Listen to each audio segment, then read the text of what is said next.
I want to thank you all for joining us today for the Performance Management Realities, Research, and Practicalities webinar. So I want to thank you for spending the next hour with us. My name is Jane Farquhar, and I'm the Director of Product Marketing here at Talent Quest. And I'm really excited to introduce today's speakers, who I'm also privileged to call my colleagues. First of all, I want to introduce Dr. Marcia Schrag. She's an IO psychologist and an executive consultant here at Talent Quest. She has served the bulk of her career inside organizations in talent leadership roles. Her experience leading organizational development, talent management, and learning teams spans big technology, global restaurants, financial services, as well as the nonprofit sector. Since joining Talent Quest in 2018, she partners with our clients to deliver customized talent management and leadership development strategies. She facilitates employee engagement and learning solutions, as well as provides executive assessment and coaching services. And I'd also like to introduce Jacelyn Williams. Jacelyn joined Talent Quest in 2019 as the Director of Client Success, and she's a senior professional in HR, as well as a SHRM Senior Certified Professional. In a role at Talent Quest, she's a trusted advisor to our talent management SaaS clients, and she's responsible for managing ongoing relationships with those clients. So with those introductions, I am really pleased and honored to be passing things over to Dr. Schrag. Thank you so much, Jane. I'm Marcia Schrag, and it is a joy to join my TQ colleagues, both Jane and Jacelyn, today, and as well as each of you.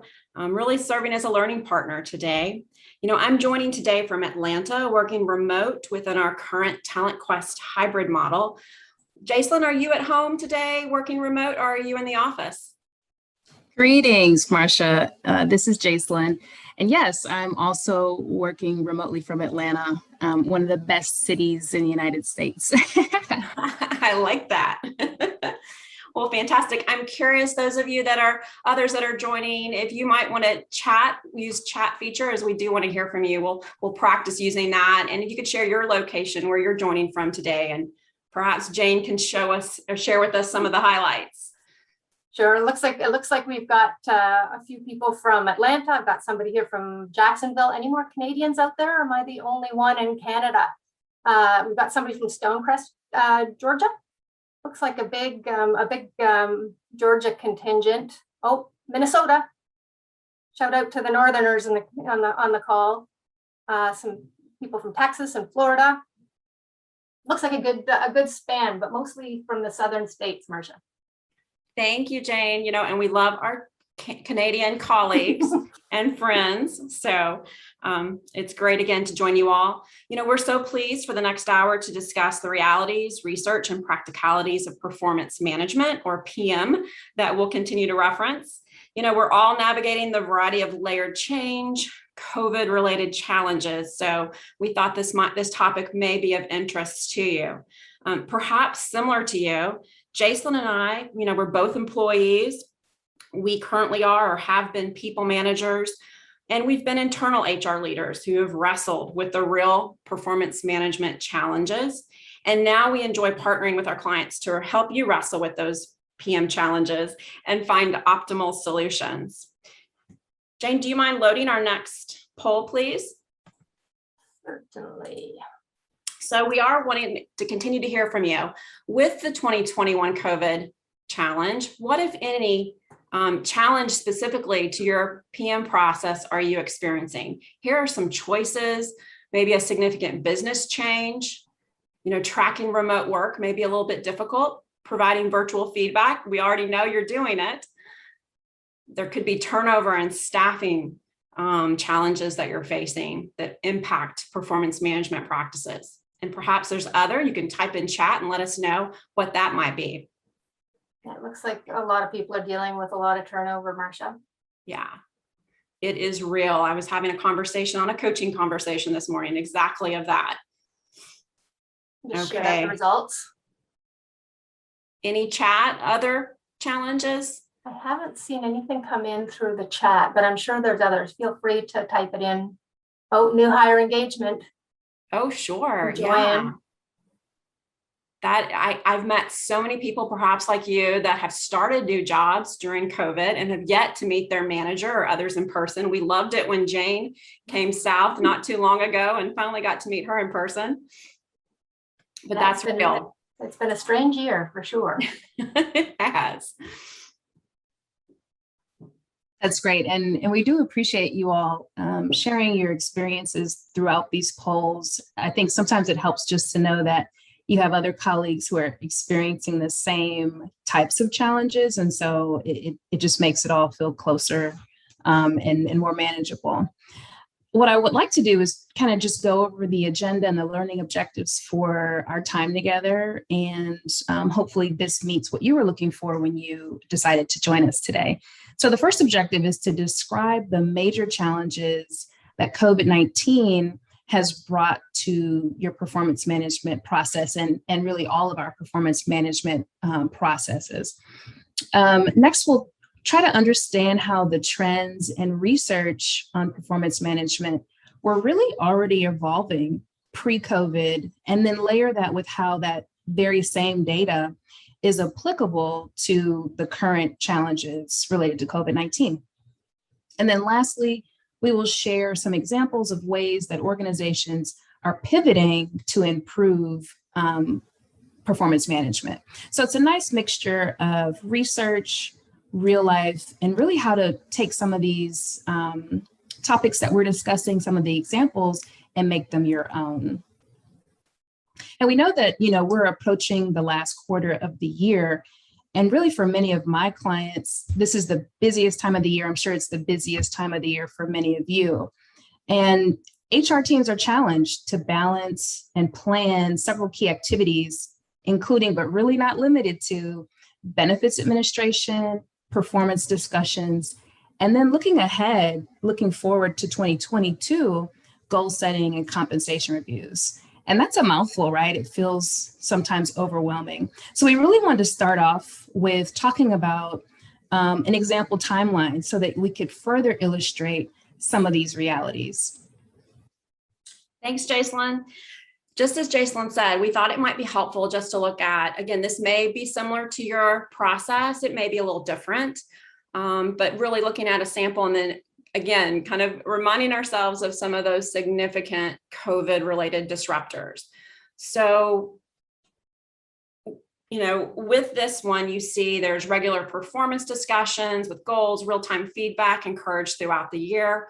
Then towards the end of the year, as Jacelyn was talking about, perhaps you have some form of performance recap, maybe some input from a variety of folks and calibration with others, maybe some form of talent reviews, all to finalize ratings and recap with conversations and input for some type of rewards decisions. So that might be a standard process that, again, could be similar or a little bit different from you. For you. And we know that, wow, even with the standard process, there can be bumps and curveballs thrown and challenges. And then here comes COVID, right? So I'm curious which of these disruptors may be all too familiar to you and your organization. We already heard that many of you are impacted with staffing, turnover, that kind of thing. So you see that represented here. We know from the September 2021 McKinsey Quarterly that 15 million US workers have left their jobs since April 2021. Further, they surveyed about 5,000 employees. I think this was a global survey, and found 40% of them reported at least somewhat likely to leave their current employer within 3 to 6 months. And almost 2/3 of that group reported that they would do so without lining up new jobs. This increased attrition is a reality for many orgs, many of our clients, and it's truly challenging for the PM process. It means more coverage, less time perhaps to be in the process, and then roles are changing, and it's really difficult to track performance and outcomes, as well as have the conversations. And if remote work is newer to your workforce, it's created some real challenges for both employees and managers with that PM communication and home life, with it all merging, with working from home.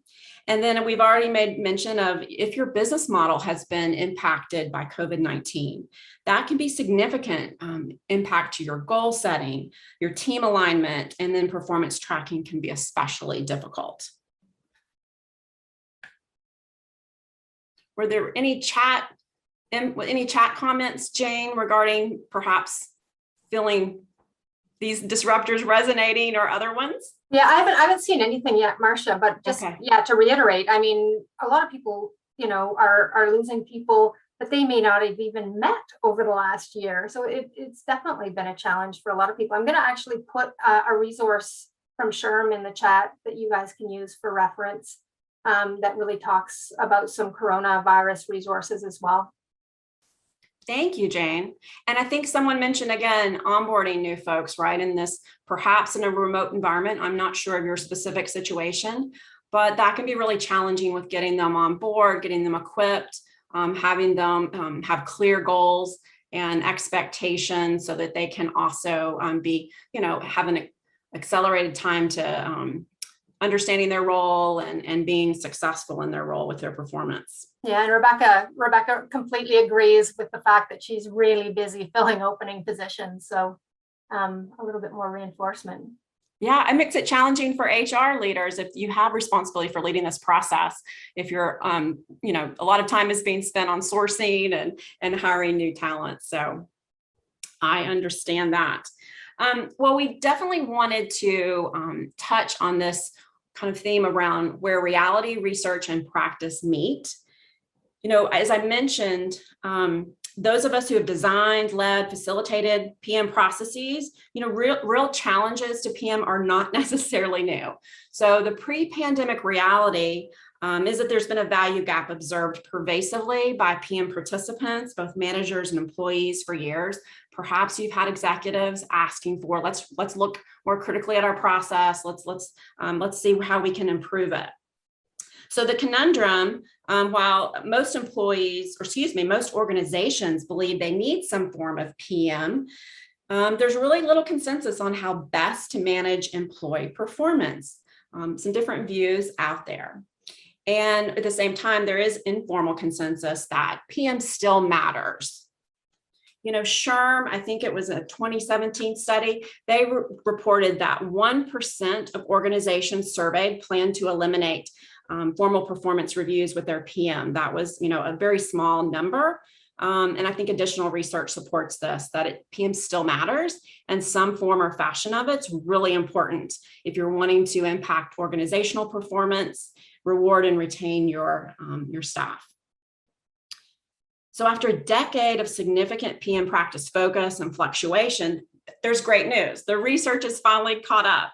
And so for those of you who are interested in digging into some great performance management research, I would point you to a publication in 2020 that industrial organizational psychologists, Dr. Elaine Palaskos and Dr. Mariangela Batista, they provide us. So there's great PM research there. And then they also provide, it's a pretty easy read of 9 real performance management case studies from 9 different organizations with lots of beautiful lessons learned.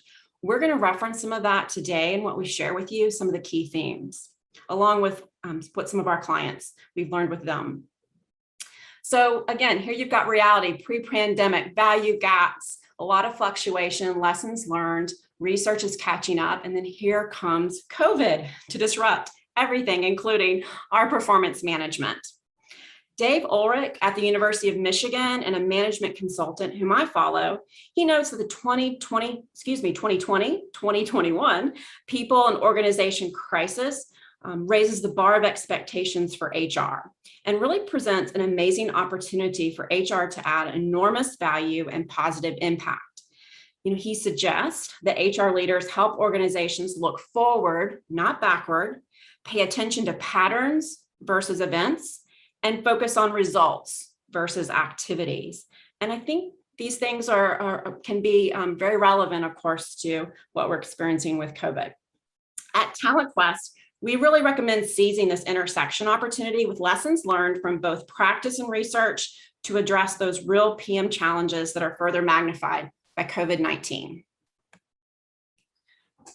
Also at Talent Quest, I'd like to say, as we work across teams, as Jason and I work together, others in consulting and client success will partner together with our clients, we believe it helps when our language is shared with common definitions. So we thought we'd offer a little bit of definition here. First, when you look to the right in the purple, the performance evaluation / review / appraisal. This is perhaps the most traditional basic version of when we talk about performance review. It's primarily, I'll point out, looking back, and it's based on a kind of a year-end maybe event and a process. It looks back over the course of a year or some other specified time frame to summarize performance, perhaps rate it, and use that for decision-making that may be related to compensation and career trajectory. So then on the left side in the blue, we'll compare a broader performance management term, or a collection of ongoing activities aimed at aligning individual and team performance with organizational goals and performance. This version primarily looks forward, okay? And it focuses on performance measurement for performance improvement. Some even call it performance development. And it still often includes that backward evaluation or review with ratings as one of the collection of activities. For this webinar, we're going to continue referencing the broader PM process. And of course, it often includes that performance review activity as well.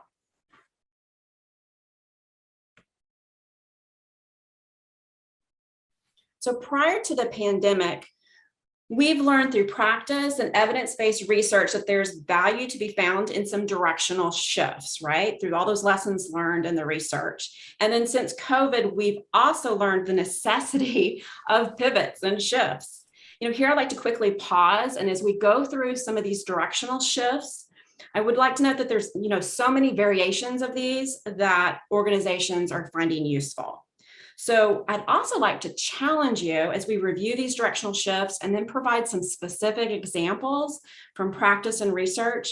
I'd ask you to please consider, how they may relate to those PM challenges that your organization is facing, whether it was prior to the pandemic, considering some continuous improvement, or perhaps, actually due to the pandemic. Jacelyn? Yeah, thank you, Marcia. So we'll start on the left side of the graphic with the more traditional side of the PM process and open up by discussing complex processes. So here you'll see several activities that inform talent decisions. An example of this would be a process that includes annual performance reviews, a talent review discussion, identification of high potential leaders, succession planning, and the list could go on and on. When you think about these, each one of those could be a separate activity where the manager of those individuals and the executive leadership team is participating and providing valuable feedback. The great thing about this is that it provides a wealth of data, but it's usually stretched over a longer period of time just due to the competing priorities that you may have within your organization, and that each process could take a month or several weeks to complete. Marcia, talk to us a little bit about the reimagined side of this. Thanks, Jacelyn. Yes, so we are seeing kind of this directional shift, a theme with just simplification overall, right? So through critical review, many organizations have noted that their PM process has become unwieldy. It really tries to accomplish too much within a process, maybe culminating in a rating that is used for so many different reasons. And so the tasks required of managers maybe become cognitive overload, quite honestly, such that, it either doesn't get done or there's confidence lost in the results because of how it gets done. So organizations, stepping back, or zooming out, as I like to say, they've reframed performance management to more closely align it as a business process for improving performance as its sole purpose. We've also seen some simplification, of course, of forms, documentations, approvals, what gets rated at what level and how many things get rated, et cetera. Jacelyn? Yeah, and I like the idea of that. We all want less less work, but to, accomplish the same goal. So I like the idea of a simplified process. So that sounds awesome. So let's talk a little bit about goals cascaded top down. So many of our organizations, even as you think about companies that you've worked for in the past, you're probably used to or have seen goal setting that's at the beginning of the year. And this is a shared conversation between leadership, people managers, and employees. So leadership kind of sets the vision at a top level, and then at a functional or department level, your leader is saying, okay, how can we make this digestible at our division or business unit level? And then the employee has a way to then select those items that make sense on an individual level. Marcia, tell us more about flexible goal setting. Yes. So here's another big directional shift, with the theme being around flexibility. So, already before the pandemic, just the pace of business, the pace of the environment, of the market, et cetera, is just increasing. And so flexible goal setting really supports agility at so many different levels in the organization. The shift really is about not waiting for cascaded goals, but instead considering, the way business work gets done and the timeframes that it gets done, perhaps using a simple template. There might be high-level organizational priorities or business priorities that are pretty consistent.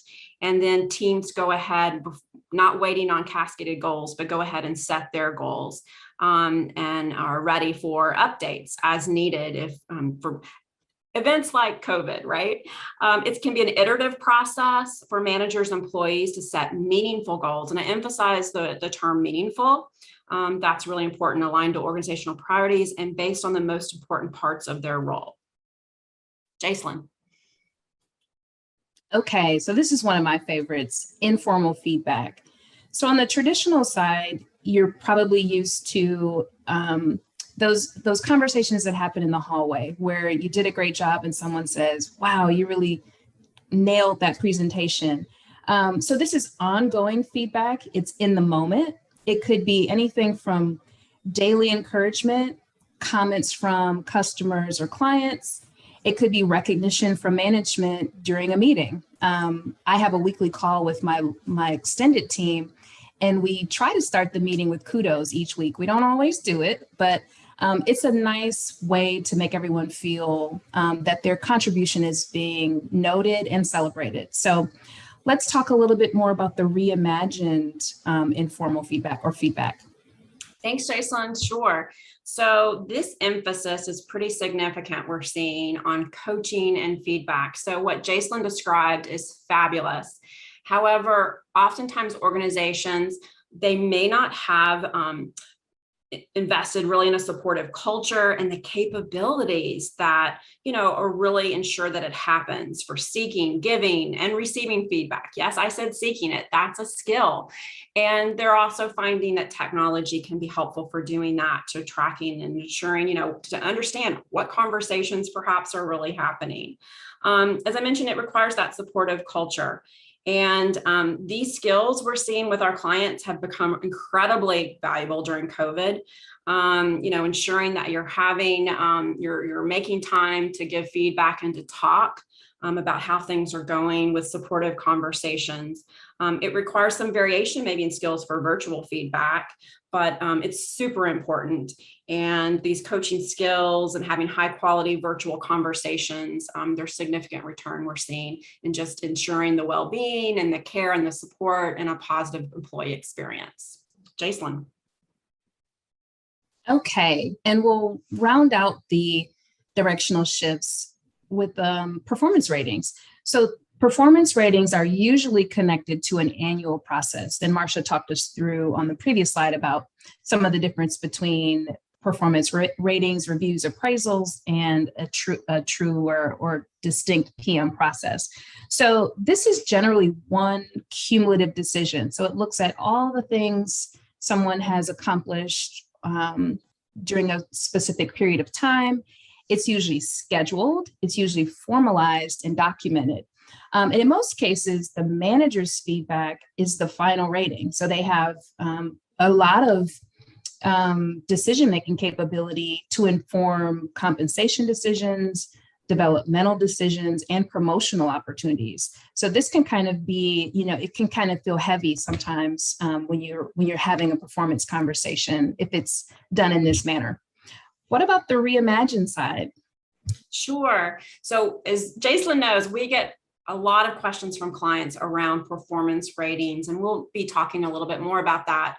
But what I would say is the directional shift that we're seeing is more emphasis on performance measurement, given all the data that's available, focus on data skills, et cetera, systems that provide, work related kind of embedded data. So folks are getting, interested and curious and talented with how can we use more data than the manager's perspective for a subjective rating to measure performance, and maybe throughout the year, again, aligned with how the work gets done. And also looking at maybe different criteria for different decisions.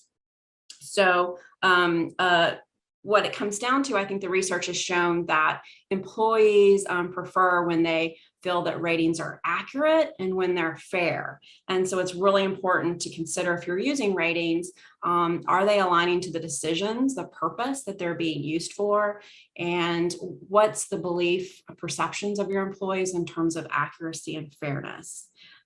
By paying attention to the quality of our criteria and measurement, really that does ensure better alignment to our business purpose, and we're going to be better positioned for fairness. So I think we might be ready for a new poll. I think so. What, if any, PM process shifts is your organization considering? Okay, let me get this one out. Yeah, and just while people are filling that out, it was a nice plug from I think it was from Beth, who said that they're using TQ for the goals, so they're able to really change those goals whenever with the flexibility that's built in. I also asked the question: is there anybody out there that's really done away with performance ratings? And Trish said that she's in healthcare, and if I set a goal, it would be to report to work as much as you can, which is a pretty impressive goal, I think. And just as we're again kind of going through this poll, is there a right or wrong approach? Is one side or the other correct? That's a great question, Jane. And I would tell you that I receive questions a lot from clients asking for best practices and, what are some of the trends? And really, it's all about your organization and the culture. And like Marcia mentioned, what are some of your objectives? And so you really have to balance what might work for another organization against what's really going to work and be impactful for your organization. So the answer is no, there's no right or wrong. There's always a way to maybe improve, but I definitely wouldn't say there's a right or wrong. Great. I love that. Shared the results for the poll there. I wonder if you've got any comments. Yeah, so it looks like simplification is definitely the outpacing the other options, which makes great sense to me with COVID. I mean, we've got so much unwanted complexity. If we can control things, simplifying is a good thing. And perhaps you were already pursuing simplification before COVID.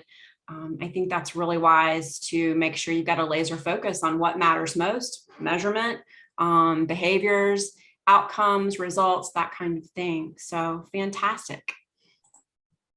Okay, so whether your org is in the midst of making PM shifts or simply interested in examining your PM for continuous improvement, Jacelyn and I are going to share 3 significant themes that we've seen, with some questions you consider with your PM stakeholders and lessons learned from research and our work with clients.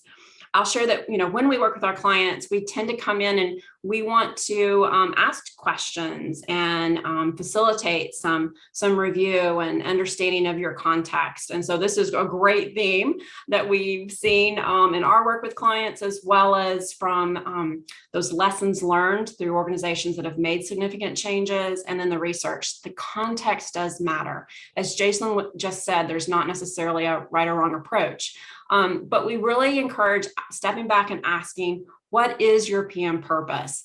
We tend to see, as we continue through the years, things might get added, tweaks made here and there, and we may forget to step back and be clear on what the PM purpose is at your organization for your business, and that there's agreement and alignment on that, right, across your executive leadership team, your HR team, and your organization. Then it's also helpful to really zone in on, if you're considering some change, really what's the goal of that change? As opposed to, hearing a trend, or maybe an executive says they've heard about a trend and would like to see it in your performance management. And it may be exactly what you need to do, but clarity around what the goal is and how that will support your business and your organization and support your culture or not, I think is really important. What PM practices will best serve? As I mentioned, the business cycle and goals is a great question to ask, along with what supports those your culture and your values.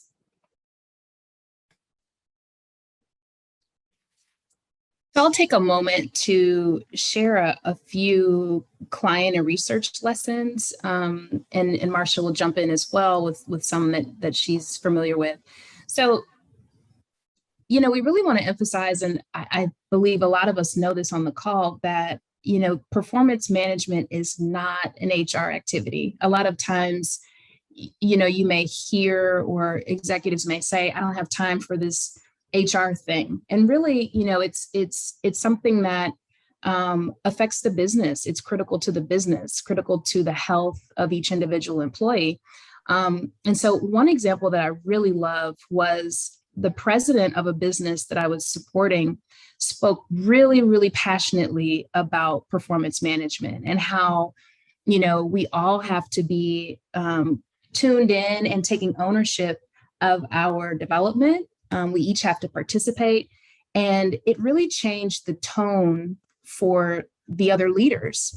So, as much as you can get top leadership involved, and even if you already have a leader who's excited and speaking to the merit of how important this is, that is so critical that it's not seen as an HR activity. Also, on the topic of adjusting goals and expectations, I think many clients are taking a very flexible approach with goal setting. Even pre-COVID, there's an idea that, as roles change, as we launch different products or services, as we just make a major shift to what we're doing in our business, we have to be ready to shift goals and make it fair for the employee to succeed. And so even with COVID now, we're seeing a lot of flexibility around goals and just making sure that employees are heard and seen in a way that sets them up for success towards the end of the year or whenever the rating period ends.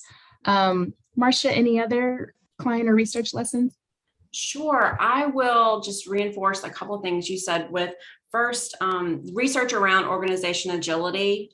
There's some great research in that 2020 publication I mentioned with some case studies, but they share a whole chapter on it. And, we know that when business conditions change, COVID is a great example, to Jason's point, it does help to be able to be flexible with your goal setting, but you want to make sure that managers are set up in a way so they can ensure expectations and goals are closely aligned to how work gets done, and that they are relentlessly clarifying, connecting the team's work to what's most important and ensuring that all understand how they contribute. So that's an ongoing conversation, even if the goals don't change. But when they do, when the priorities change because of business conditions changing, environment conditions changing, it's really helpful for that pursuit of clarity and connection to occur with manager, employee, and team conversations. That we also, I'll say that reinforcing one of your points that Jacelyn made is that through the PM case studies we've seen, that the clear lesson learned was involving your stakeholders. It might, if you're pursuing any type of review for continuous improvement or specific change of your PM process, it may make it take longer, but it is so valuable to ensure there's perceptions are addressed. You're going to get more ongoing buy-in, support, participation, and it does help ensure that it's really embedded in your business processes. I know there's some organizations where the HR business partners, they actually use spreadsheets with different metrics that are important to their business clients, their teams. They're looking at them weekly with weekly calls, creating a rhythm and making it, not overly complicated, keeping it simple, but they're looking at what are those business metrics, employee metrics that are so vital to keep a watch on. And then they're able to, through those weekly conversations, really be supportive and collaborative, but there's ownership within the business. Okay, let's talk about another theme, the second theme. Design matters. I know Jacelyn loves this because she spends a lot of time with her team helping our clients design. Absolutely. Yeah. So here, there's some more questions to consider for any, consideration of shifts or continuous improvement that you're considering for your performance management. We often are asked, as I mentioned, by clients for what performance rating best will, the rating scale that works the best, or what are others doing? I would recommend an earlier question to ask is, what business outcomes does your organization want to achieve? And how well are the organizational talent principles, and performance management approach supporting those outcomes? Then that helps you consider what decisions need to be made as with inputs from PM, and then what might your rating scale be if you want to use ratings. An example, talent guiding principle may be related to fairness. It may be your organizational DEI approach. Those are examples that are really good to check in with to make sure that your approach, any data that you're looking at, considering as inputs, that those really are supportive of those talent principles. And the outcomes are also supportive. So your PM design will work best when it aligns to support them. Other design questions may include learning PM stakeholder needs, business requirements, what technology is going to serve your business needs, and how you're going to measure PM success. Jacelyn, what are you learning with clients? Yeah, and you're right. This is a fun topic for me, for sure. And all of the folks really at Talent Quest get really excited hearing from clients what they need, what they're thinking about. We take a lot of valuable feedback from our clients, and a lot of it comes from what they're wanting to do and how they're wanting to design their process. So thank you to everyone that does that with us. So I think, frequency is a really interesting piece of this puzzle. So we've had several clients that have transitioned to having more frequent and informal meetings between the manager and employee. Sometimes you don't want to wait a year or, 6 months. A lot of our clients have mid-year reviews, but you don't want to wait months and months to hear, how am I doing? What should I change? What shifts do I need to make? So the frequency is really important sometimes in the design of your process. Involving stakeholders, Marcia was just talking through this, and doing pilots. If you start slowly and take one group that would be a really successful group in the new design, then you can make those tweaks and shifts along the way, and it doesn't feel like, the project was a failure. You can make quicker adjustments and with a much more limited audience. Platform versus process. So of course, we're Talent Quest, we're TQers. And so even though we love the technology and a lot of our clients are on the call, I would tell you that the technology won't solve everything for you. We wish that, the software would cook dinner for us and do everything, but we still have to do the work of building the process, making sure that it makes sense, and then let the technology reinforce that. So when you're thinking about your platform or your technology, make sure that it aligns with what you want to accomplish, because the technology will not solve all of your issues or the challenges that you're trying to correct. Marcia, any thoughts? Sure. Yeah. I'll add that starting, simple, right? So I really enjoyed some work I got to do with a startup business client in 2020.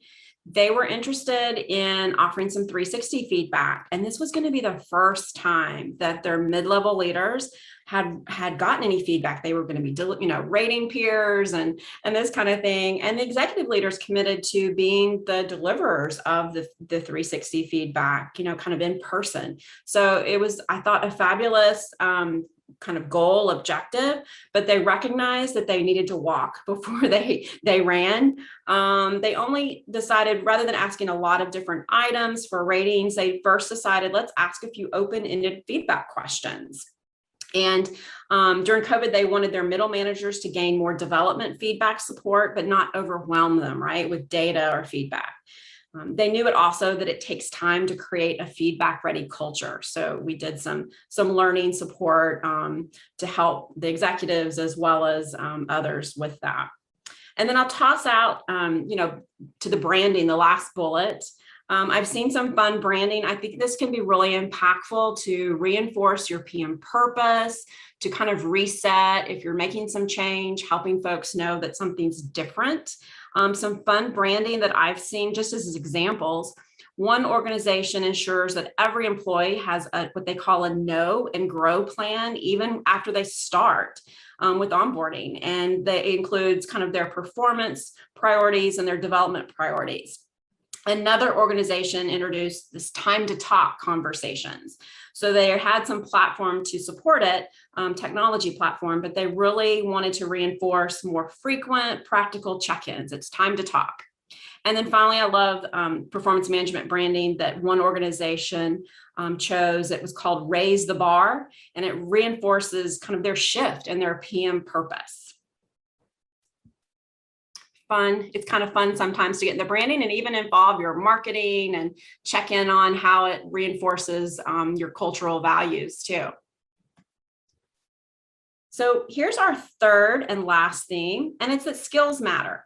So I'll confess, this is perhaps my favorite theme. I love partnering with clients on learning and developing new capabilities and capacity. And it certainly relates to PM implementation. It reminds us how important equipping managers and employees with practical PM learning support is to effective PM. Oftentimes I think in those case studies, I saw that we can't forget about implementation. Implementation is where it really happens. And HR, as we've said, it shouldn't be an HR activity. For it to happen well, it depends on everyone's participation. So organizations who ask these questions really avoid incorrectly assuming that managers and employees are already equipped for current or changes, perhaps kind of current roles or maybe changes in the PM process. I would say that a 2018 survey indicated that 82% of PM leaders felt that their managers and their organizations were incapable of having ineffective performance conversations. I'm curious how that compares to your organization if you were asked to answer that question, because that sounds kind of high to me. What do you think, Jacelyn? Yeah, and I also really like this topic because I think that each of us have had a performance review or been a manager of people and delivered a performance review. And each of us could probably tell a story of the best performance review or performance conversation that you've had, and some that were just absolutely horrific. And I think the difference really is in the planning. You don't want to walk into a performance conversation and wing it. You want to make sure that just like everyone practices a sport or a hobby that they really love, we have to work on giving feedback. So one of the tools that I really enjoy is Team Insights. It's a Talent Quest product, and it allows you to better understand your employees. It tells you how they like to communicate. What are some things that would shut them down? And so no matter what tool you use, getting to know your individual employees or encouraging managers to do that is so critical to the process, because it only happens so many times a year and you want to make sure you do it well. So I agree that skill building is so critical to this process. And of course, where we talk about technology solutions, absolutely think about the fact that everyone has a phone, everyone has a tablet, and we're doing so much more on our technology. So if you can create a way to engage with your employees and your leaders through a cell phone, through your tablet, you may have more engagement around the PM process. I love that, Jacelyn. Yeah, I think, again, when you do have a technology platform, you can enable maybe PM activities, support digital learners and such for just-in-time needs, right? Time to talk, etc. From my work with clients for PM skill learning, I think I've already made reference to how executives and all levels, employees and leaders have, I found value PM skill building. We can never be totally comfortable and confident with feedback. So it's great, even if it's refreshed, becoming refreshed with becoming more feedback ready. And then since COVID, I enjoyed working with one client organization where they went to fully remote and really were thinking, even when things quote unquote became normal again, that maybe they wouldn't return right to the office. They would definitely have some hybrid version. But they also were seeing that this remote team management required some different behaviors, different from their managers, different capabilities.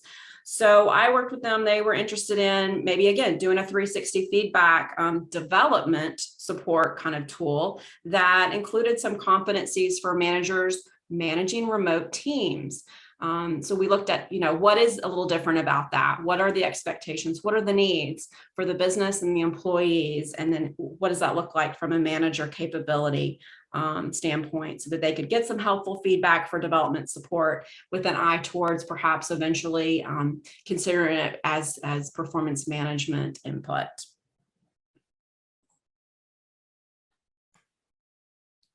So I don't know if there were some questions. I know we're going to have some time for questions, but I just wanted to highlight. I really enjoy following Adam Grant. Perhaps you've seen his TED Talks or podcast, or maybe what he puts on LinkedIn. But we thought this quote, or this post, I should say, on LinkedIn was really relevant, especially with the COVID impact, and it relates to equipping managers, right?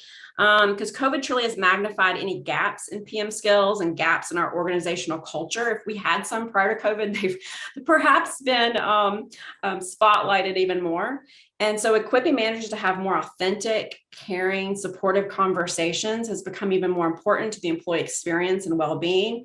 And all of this impacts performance, retention. I appreciate Adam's point here that managers are well positioned to help employees see the value that they bring, kind of that big picture, how they connect to it, find meaning in their work, as well as belonging and support for growth. PM offers one path for these conversations that strengthen the employee experience.